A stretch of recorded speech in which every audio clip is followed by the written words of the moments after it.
कौन सी एज ज़्यादा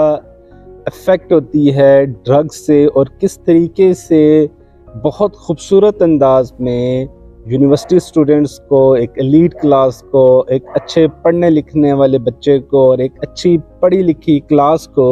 ड्रग्स के लिए टारगेट किया जाता है और उनको ड्रग्स के लिए इनवाइट किया जाता है, और कितने खूबसूरत तरीके के साथ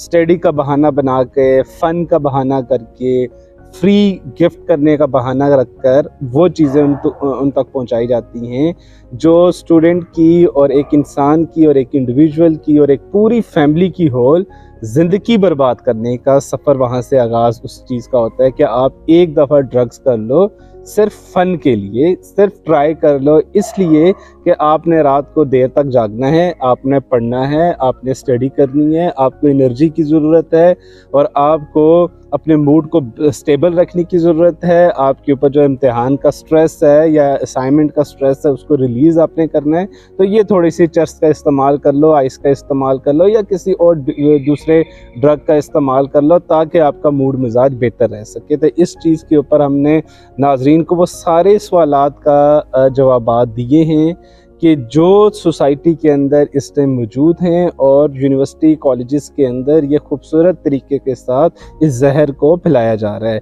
तो अभी मैं डॉक्टर मोहम्मद सगीर साहब की तरफ बढ़ूँगा और सगीर साहब से ये जानने की कोशिश करेंगे हम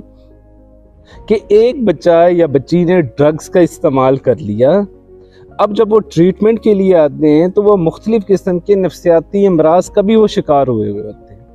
स्पेशली उनके मूड मिजाज के अंदर बहुत ज़्यादा ख़राबी पैदा हुई होती है, उनकी साइकोलॉजिकल हेल्थ बहुत ज़्यादा ख़राब होती है। बाज़ पेशेंट साइकोसिस का शिकार होते हैं, बाज़ पेशेंट बाइपोलर डिसऑर्डर का शिकार हुए होते हैं, बाज़ पेशेंट्स